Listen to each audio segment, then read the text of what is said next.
Hello, everyone, and welcome to the fourth GEM Dual Credit Roundtable. This one is titled Outcomes and Efficacy Data for Dual Credit Students. My name is Dana Kelly, and I am the Student Affairs Program Manager for the Idaho State Board of Education, and will be helping to facilitate this presentation today. If you're joining us for the first time, this is the fourth roundtable in the GEM Dual Credit Roundtable series, and this series was developed as a means to build greater understanding and collaboration between Idaho's general education and dual credit communities. The sessions are recorded, and you can find the first three sessions, if you're interested in seeing those, on the Idaho State Board of Education's YouTube channel. Today's presentation, Outcomes and Efficacy Data for Dual Credit Students, is one that I think many of us have been looking forward to. The first part of the session will be presentations by Brent Welter and Patrick Lane, and then we will leave time at the end for discussion between all the participants. We will record this session so that it can also be posted on our YouTube channel. I'm going to introduce the two presenters, and then we'll just jump right on into the session. This topic was one that was selected because I think in many cases, folks that are looking at high school students participating in college classes always comes with the question is, are they prepared? And also, is the quality of the collegiate course offered, particularly in a high school environment, comparable to what they would be getting if they were on the college credit? And so being able to find ways to look at both through a department's lens or institutional lens, or even from a state and national lens, is really important to help guide us as we address future paths for dual credit opportunities. So the first presenter that we have is Dr. Brent Welter, and he's a professor of English and director of the graduate certificate program in the, I'm probably gonna not say this correct, TOESL, is that right? Okay, at Idaho State. TESOL, okay, thank you, at Idaho State University. In addition to his professorship at ISU, Brent also holds a professorship at Ocean University of China. And when there's not a global pandemic going on, he travels there for part of the summer to help with research and instruction in the College of Foreign Languages. Our second presenter is Patrick Lane, and he is the Vice President of the Western Interstate Commission for Higher Education. Many of you probably know that as WICHE, and he's part of their policy and analysis research unit, and he oversees a range of work aimed at post-secondary access and success. And this includes major research on topics like prior learning assessment and dual credit, and has helped convene key state higher education staff to collaborate in responding to the COVID-19 pandemic. He was previously the director of data initiatives, and a role that included managing the multi-state longitudinal data exchange, which seeks to improve linkages between state data systems to provide better information to students and their families while improving education, workforce, and economic development policy. He came to WICHE having spent several years working in education policy in the Republic of the Marshall Islands. Lane received a master's degree from the Heller School of Social Policy and Management at Brandeis University in 2007 and completed a PhD in public administration at the University of College of Denver in 2015. We invited Patrick to come today because most recently our legislature required our office to do an independent external evaluation of our dual credit programs. And WICHE was the entity that received the bid to do that. And that presentation, that report and presentation to the legislature occurred recently. And I will put a link to that report in the chat so you can see that. And without further ado, we're going to go ahead and start with our local lens, our institutional and department lens, and turning it over to Brent Welter. Thank you, Brent. Thanks, Dana, and thanks everyone else for taking the time to be here. So as you mentioned, I'm going to talk about some studies or some sort of small scale research I've done looking at whether or not students are showing up on campus well prepared for their courses that they're going to take subsequent to their dual enrollment courses. And this started as one of my projects. I was working in the dean's office here in the College of Arts and Letters a couple of years ago. And my sense was that there was a lot of decisions were being made based on sort of speculation and hearsay rather than solid evidence. So one of the things I looked at, for example, was first generation students, because ISU a couple of years ago had a push for better integration of first generation students. So I wanted to actually look at the data and see if that affected their overall success in the end. And this one obviously is more specific to dual enrollment courses. And as an English professor, of course, we teach the English 1101, 1102 composition series. And I heard some of my colleagues saying that the students were showing up and they were no longer prepared for 1102. They were concerned that the dual enrollment courses were not doing a good job. So again, not wanting to just trust people's instincts on that, I decided to do a little bit more digging and look at some quantitative data to try to get a better sense of that. So I'm going to go ahead and share my screen. Okay, so I was looking at, as I said, whether or not these courses are preparing students well for university work once they enter the university. And it's a pretty straightforward study. But the main question, of course, as I just said, was basically do these courses prepare students adequately for success at ISU? Now, one thing I wanted to do was I wanted to sort of get away from possible contentions people might have of grade inflation, because the easiest thing would be to simply look at the 1101 scores at the high school versus the university. But that would have, of course, drawn criticism, because people would have thought, well, of course, there are higher grades in high school because there's their perception anyway is that there's more grade inflation in the high school level. So what I did was I actually looked, but I wanted to look at whether or not the students were showing up for 1102 well prepared.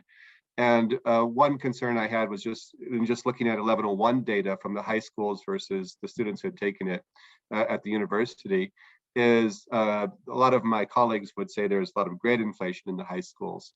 And that may or may not be true, but it would, of course, have been a confounding variable and made it harder to make a compelling argument that these students are showing up well prepared.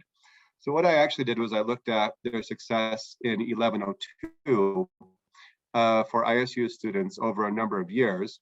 And there were two groups of students. One were the students who had taken 1101 at the dual enrollment courses in the high schools.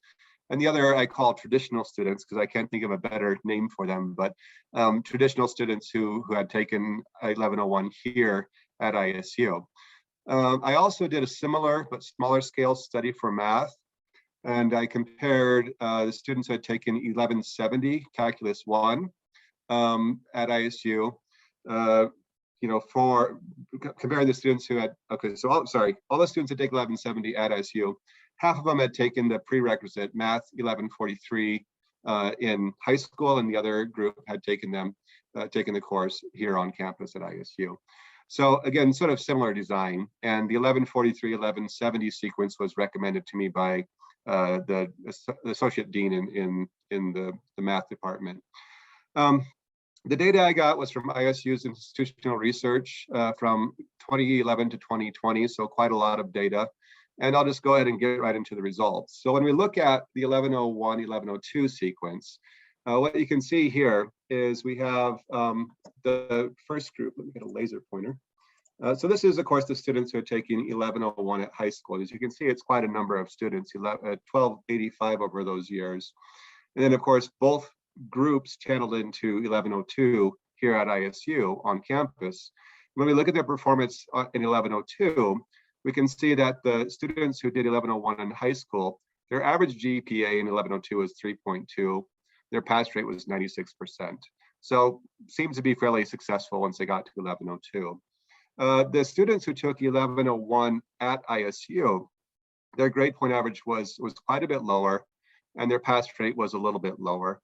And I did run statistical analyses for this, but I think if you just take a cursory look at it, you can see pretty easily that there's going to be a statistically significant difference between those scores.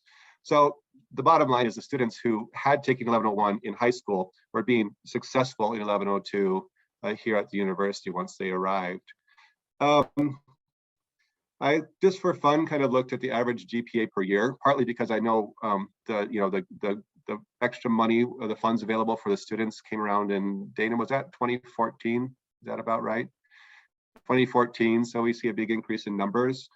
But we can see here that they're fairly stable across the years. So 2011, there were relatively few students taking 1101 in high school, so that's a little bit higher of a number. But for the most part, they stay pretty stable. And in every case, the students who have taken 1101 in the high school outperformed the students who took 1101 on campus. Same thing with math. So we have much smaller numbers, as I said. We had only 50, so be a little bit speculative of these results. But 50 are taking the 1143 in high school, and 286 are taking it at ISU. Same thing, they take the 1170 course, the calculus course.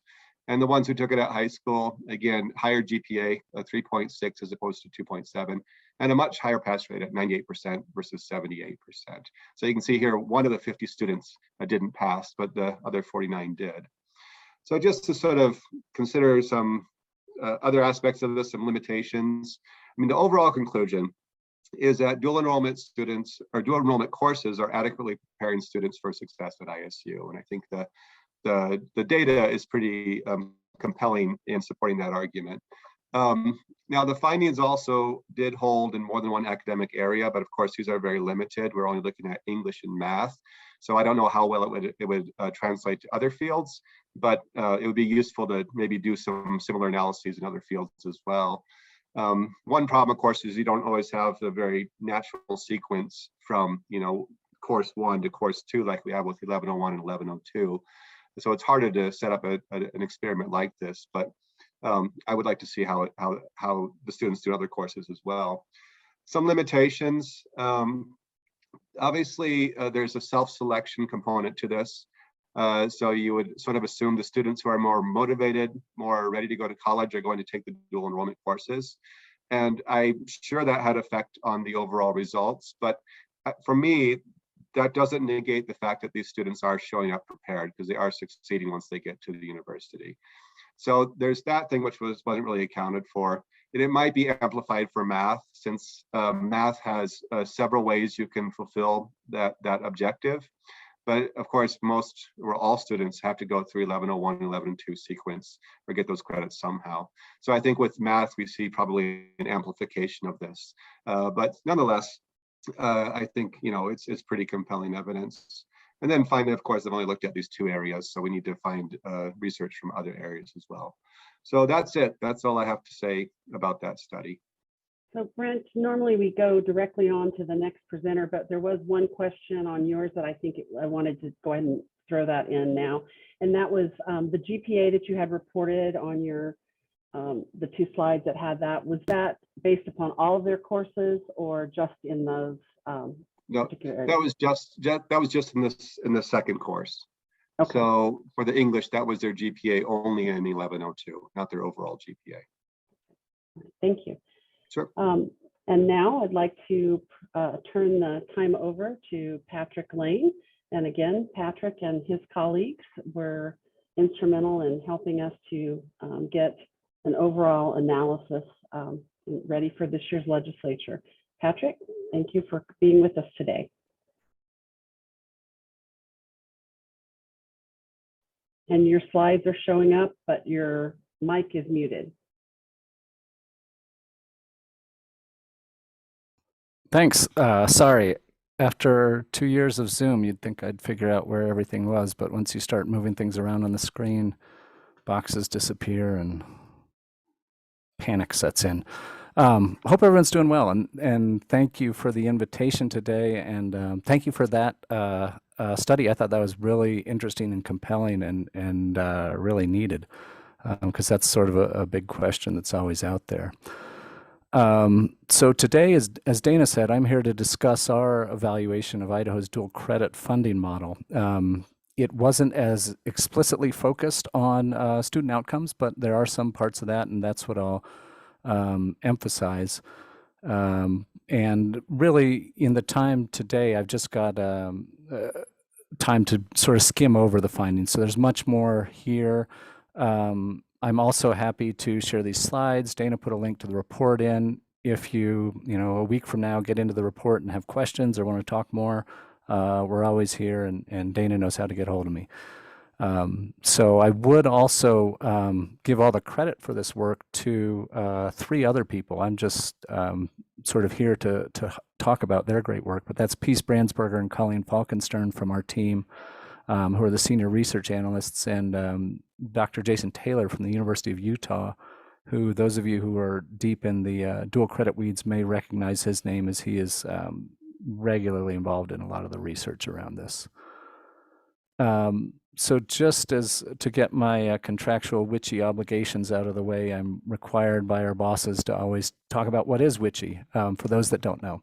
We are an interstate compact organization founded by Western governors, and Idaho was one of our founding members back in 1953.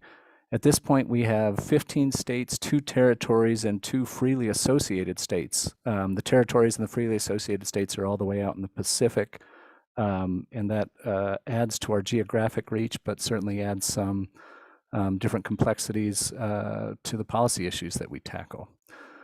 And we really work collaboratively throughout the West with our mission focusing on expanding educational access and excellence for residents of the West. And public policy and research is sort of our key way on my side of the shop that we work through that. So as Dana mentioned, we were selected to carry out this evaluation that was mandated by the legislature. The mandate focused on 3 key areas: fiscal impact, which I'll briefly touch on, but again, I'll focus most of the time on student outcomes. And then we were also asked to make a conclusion about the appropriateness of funding dual credit through this model that Idaho has selected. It's a unique model across the country. We don't see anybody else doing it in exactly this way, with students sort of given a self-directed account, although we are hearing that there is more and more interest in this approach. So you guys may be getting some more phone calls from other states. And similar to Dr. Walter's presentation, there are obviously caveats. What I'll talk through is generally correlational, not causal. We did get into one model that's a little more complex, and I'll talk through that in a little bit more detail. But really this, from a research perspective, is illustrative, and what we did was take this work and combine it with other research that's out there in the field to draw our general and overarching conclusions.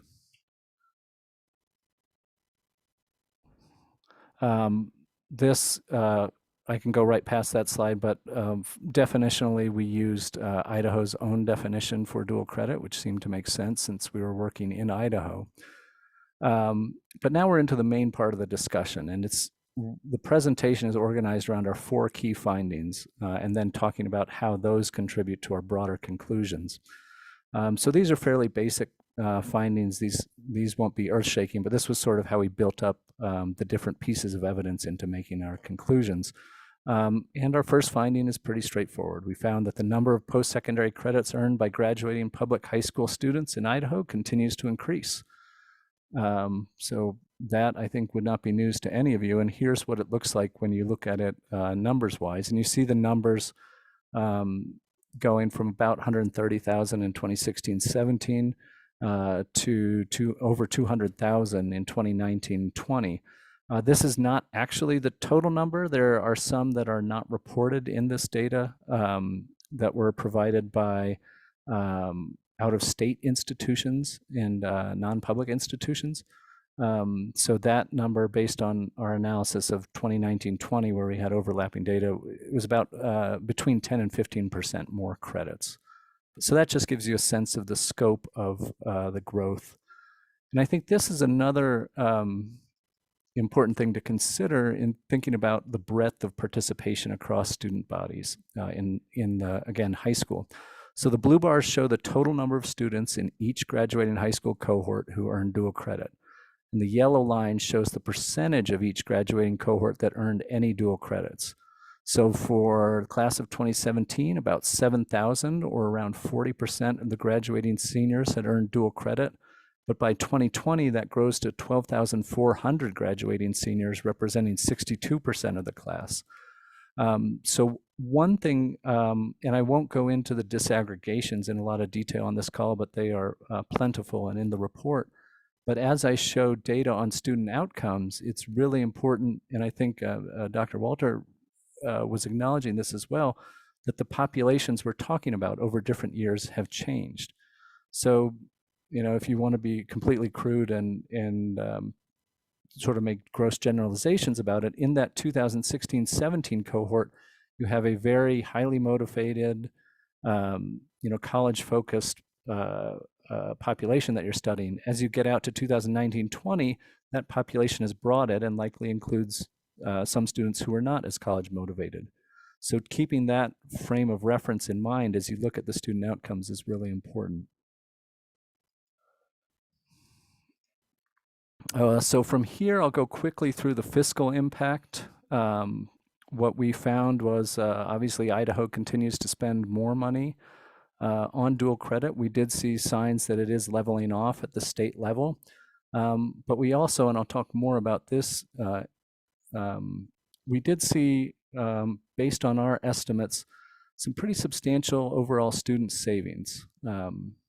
So I do want to add some caveats before we get into that, and that is really that this next slide is a projection and a model, and it's based on a raft of assumptions about how students pay for college, what they actually pay, and that sort of thing. And I apologize, it sounds like the mail is arriving because the dog's going nuts upstairs. So hopefully that's not too distracting. But so here we go. This slide shows sort of the core calculus for what the return to students is, and it's by no means complete. But the blue bars here represent our estimate of how much earning dual credit saved Idaho students due to having to take fewer courses when they enroll in college. And the green bar represents a calculation by us of how much the state might have spent on dual credit for those high school graduating cohorts. And these are different than the overall state spending by year because we're talking about high school cohorts rather than a specific year. So we had to estimate the tuition that students spent without knowing the exact institution that they enrolled in. We did have sector information, so that's what we used. We also only counted savings if students enrolled in post-secondary education. So I think that's important to consider as well. For students that did not attend Idaho public schools, public colleges and universities, we discounted the savings generated by their dual credits and took those at about 65% of the total, which is what some of the national research says is the overall acceptance rate for dual credits. Obviously, that's different when you're staying within state, and there are policies in place to ensure some of that transfer. But if you go out of state, obviously that doesn't hold any longer. And one point to emphasize here from the institutional perspective is we really don't want to interpret these numbers as essentially saying the institutions are giving away this much money or it's discounting from their bottom line, especially when we talk about some of the student outcomes and the idea that dual credits can help students progress and stay enrolled longer and eventually earn credentials. There's an idea that even if this was giving away money, that some of that revenue would come back to the institution in the long run through longer term enrollments. And also the consideration that the cost of providing dual credit by the institution is not the same as the as Dr. Walters called it, for a traditional student. So it's not money out of institutions' pockets. That would be, I think, an important thing to think about and to consider, but we didn't do that here. So, but overall, you can see savings rates are pretty high compared to the state investment. You do see this beginning to level off and drop between 2018-19, 2019-20. That's primarily due, as we look at the data, to the declining go-on rate, as fewer students overall in Idaho have gone on to college. That happened among dual credit students as well. So that's where you see some of those savings start to drop off. Talking next about go-on rates, and here again, I'll just share the basic findings, and the report itself goes into much more detail. So here the blue line represents the go-on rate in a percentage. So in 2016-17, the go-on rate for dual credit participants was 68%. That dropped to 49% in 2019-20. For non-dual credit participants, it went from about 40% down to 22%. Again, I think on this slide and this metric in particular, it's really important to consider those different populations. So that 2019-20 number there represents for the dual credit students 62% of high school graduating seniors, so a much broader percentage than that 2016-17 number.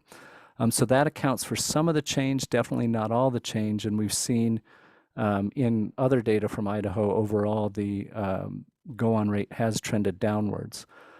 We did not, for this slide or in depth in the report, go into the 2 and the 3 year go-on rates, but that is important in Idaho.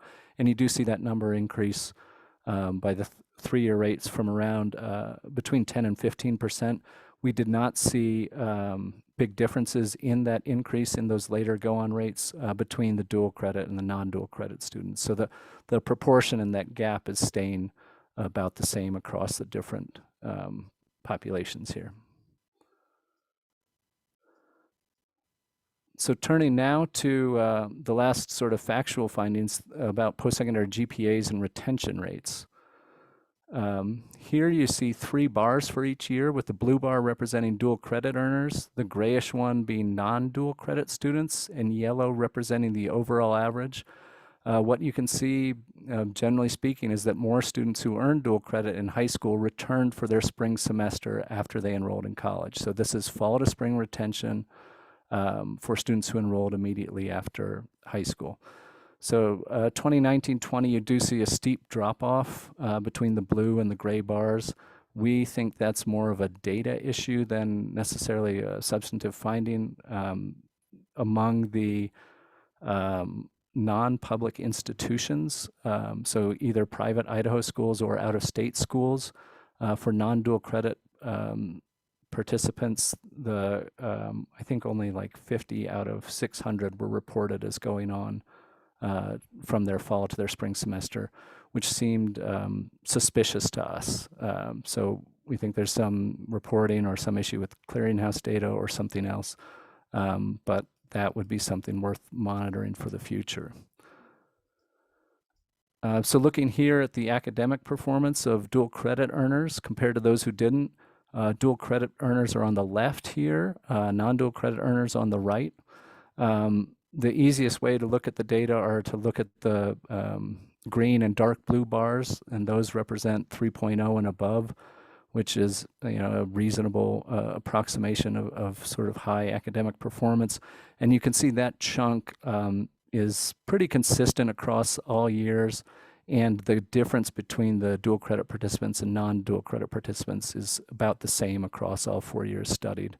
Again, all of this is correlational and not causal. So we don't want to say this is clear, but the fact that it stayed consistent over time, as you did see a growth in the overall population of dual credit participants, is suggestive to us, but certainly a more complex study where you could control for some of the selection bias would be a great place to go. So as I mentioned, we did do a pretty deep dive into the other research that's out there on dual credit, really to try to see if our descriptive findings were consistent with those. Was there other research that we could point to and to help draw some conclusions? We did do, I'll talk about in a second, an inferential model looking just at dual credit students and what factors predicted their likelihood of going on. But that still isn't quite ready to make causal connections. Oops, and I've ruined my screens. There we go. Okay, but of the research that's out there that really does get into that causal level and really uses advanced quantitative methods to address the selection bias, there's a pretty good amount of research on dual credit. And we do see that dual credit programs have a positive impact on student outcomes around particularly enrollment, the number of post-secondary credits earned once you discount dual credits, on college completion, and also on high school graduation. So I think that's something that's worth keeping in mind too, that dual credit is not just about post-secondary, but it's helping some students who otherwise wouldn't graduate from high school move on and graduate. There are also a couple of studies that find a positive return on investment for the state. So I think that's worth considering as well. The boosts in college completion have a great long-term financial benefit for the state as a whole. So there's a strong fiscal argument to be made for continuing to support dual credit. There are not as many studies looking at the student savings piece. And that's a much more complicated one. And our model is really just scratching the surface of what you could do there with some more analysis. And then I think the other return on investment question is, what's the return on investment to institutions? We have seen in some of the other policy domains and policy levers that we've looked at, particularly things like prior learning assessment, where institutions grant students credit for prior learning. One of the arguments against it is, we're giving away our product for free. It cuts down on our long-term revenue. When we actually look at the data there and you see the longer-term enrollment of those students who receive PLA, they're much more likely to stay enrolled at the institution, and that promotes a healthier bottom line. This is not, I think, an argument for or against dual credit. It's something we should probably be doing anyway, but I think it is possible to sort of refute that business case. And that's something that it would take some more detailed research, but that is something that we were thinking about as we did this work. Another question that we've got is, did Idaho's funding model actually make a difference and change students' behavior when it comes to course taking? Or would, absent the funding model, students be just as likely to take dual credit courses in Idaho? So what you see here are data from iPads that track the percentage of students under the age of 18 as a share of total fall post-secondary enrollments. Idaho's in blue, the rest of the western states in green, and the national average is in gray. So this is not a perfect tracker for dual credit students, but it's a decent proxy, and some other researchers have used it as well. And what you see is up through 2011, Idaho's pretty much following the rest of the pack, slightly ahead, but not crazily so. But then 2012 and beyond, where advanced opportunities began to offer broader state support, you see growth. And then 2016, when the policy is fully implemented, you see that growth continue. And Idaho clearly moves away from the trend. So we look at that as pretty strong evidence that the funding model is changing student behavior. So then I promised I would talk a little bit more about our more complicated model. And what we wanted to look at a little bit is, among dual credit students, what factors or variables or policy levers are there that could change students' college-going behavior? As I'll talk about, we didn't have all the elements. You never have all the elements that you'd like for a study. But the elements that we did have, when we threw them all into a fairly complex model, it explained only about 10% of the overall puzzle that in the difference of college-going rates among dual credit students. In particular, we think high school performance and high school preparation, aside from dual credit, parental characteristics, and geography and school factors would be really important characteristics to drop into the model. We didn't have those data, but when we look at some of the other research on college going, we think those would be key things to look at. So this is still associational. It's not causal, but it does point to some interesting things, from exploratory research that I think would be worth considering for the future. So these factors, this is gender and race ethnicity. Those percentage bars can be interpreted as the change in likelihood of going on compared to the overall average if you keep all of the other variables in the model constant. So what you see essentially is that females were more likely to go on once you control for everything else that we were able to. The race ethnicity findings were also very interesting. It's not necessarily what we would have predicted ahead of time, but it does show that dual credit students of different race ethnicities beyond white were much more likely to go on. So we think that is certainly something worth looking at in a little more detail. The types of courses taken, this is one that we wanted to look at because it's a potential area of policy intervention. You could see if, the research said philosophy dual credit courses are guaranteed to improve college going rates, that maybe making sure students take philosophy would be the way to go. This is not something that we think should be acted on yet. It's really, again, as I said, exploratory research, but it does show that completing English or English and math courses does increase the likelihood that a dual credit student will go on to college.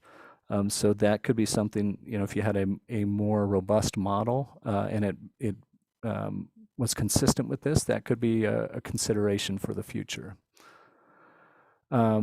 Then the last group of factors that really shouldn't be surprising is that performance in dual credit courses in terms of GPA is a strong predictor of college going. Students who got 4.0s are much more likely to go on. Same with the number of credits taken. I don't think that says that if you could get every student to take more than 20 credits, they would all be 8% more likely to go on. But that's what the data says. So somebody out there will take what we've written and say that. But it is an area for further research. Would it be worthwhile to think about incentivizing students somehow to take more credits? We're not saying that's the exact path you should choose right now, but in the long run, this is something that would be a ripe area for further study. So based on all that, our conclusions were that using these funds to support dual credit is an appropriate strategy. It seems to have a positive ROI for the state. There seem to be savings for the student, and there are strong associations with improved student outcomes. Advanced opportunities as a policy does seem to drive growth in dual credit usage. That seems relatively clear from the IPEDS data we looked at. And Idaho's data, while it's still suggestive at this point, it's consistent with those more rigorous studies that we've looked at. So nothing jumps up out to us as a red flag that says something's going different in Idaho from what we'd see in the national research. And that there does also seem to be a positive financial benefit to students. That was one of the considerations at the outset of the program. We did make one recommendation in the study for sort of a broader, longer run research program focused on dual credit, thinking about some of these unanswered questions and maybe taking them in bite-sized pieces year by year. And also, I think some qualitative research would be terrific. I think the research Dr. Walter presented was like a terrific next step that came up as we discussed this with the legislature. Sort of what how students who get dual credit are performing in post-secondary education. So I think that was awesome to see. But yeah, overall, I thought a lot of people around the country have already reached out to us about this research to learn more about how things operate in Idaho and how they might learn from it. So it's always exciting for us to share the great work of another state. So with that, I'm happy to take a breath and answer questions, or Dana, let you take it away. Well, thank you, both of you, for sharing your work with us. And as we open up this session for discussion, I just wanted to note in the chat that Brent Walter also did some analysis at ISU looking on the effect of dual credits on time to degree, and they found at Idaho State University that students with more dual credits did take less time to finish on average. So that's also another interesting work. So I want to open it up to the group here and see if we can get some robust discussion going.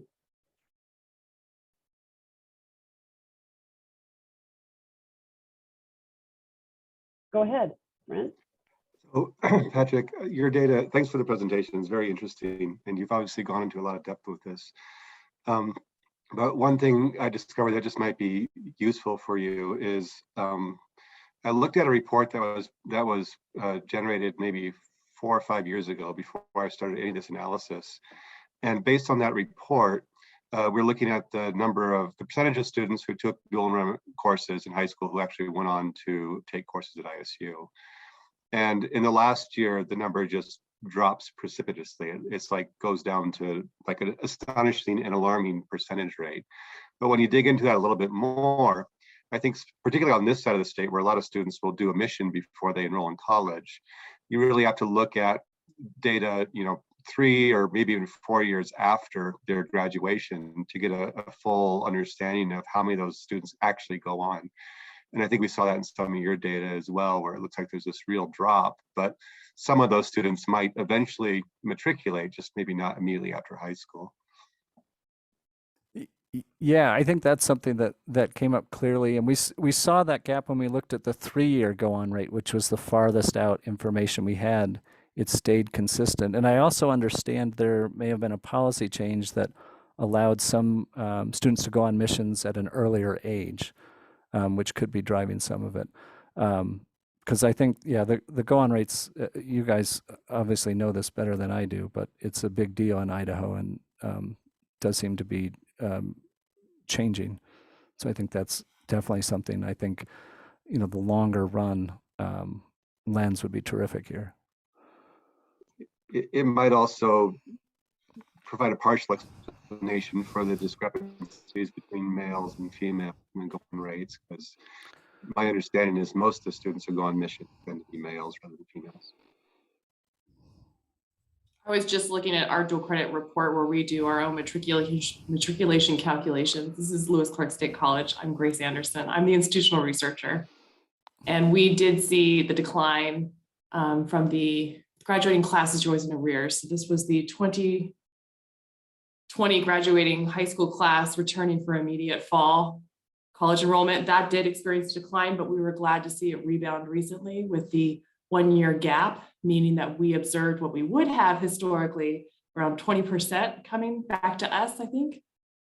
I'll have to consult, but we basically saw it rebound with the gap year. As long as you excuse the idea that it took a year longer, they went back to elevated levels from prior pandemic. Yeah, I was going to say pandemic may have some of this, like a year off of school. I don't want to start college right now. I'm going to take a year off. It was just nice to see that actually worked as they say it does, because often that is what the declaration is on a withdrawal card, but we never see them again, even though they declare they're coming back. And I think the data that the state was able to provide to WICHE for this report would not have necessarily reflected any of the pandemic data, because we were giving them the year behind, because we were also looking at advanced opportunities funding data. We weren't sure that it was going to be available in the time frame of the report. So looking at the effects of the pandemic into the future, I think we'll probably see more of that in future looks. But it's good to hear our institutions are looking at the rebound effect and what's happening. Well, we want them to come and pay full rates. Let's just be clear. Dana, I think you're muted still. I am. Sorry about that. I put another link in the chat to a report done by the Idaho State Board of Education's research team, where we look at information and some of this data, not the same data was provided to WICHE, but one of the things that I think it's important to think about, particularly when we're looking at race and ethnicity and dual credit, is in Kathleen McHugh's report, they did kind of a deeper dive on accessibility to dual credit courses. And so when they accounted for if the high school provided that opportunity or not, because while all high schools have to provide an advanced opportunity, they don't all have to provide dual credit. So if dual credit was available to a student in the high school, they saw, there wasn't a gap, or it was a negligible gap between student demographics on race ethnicity.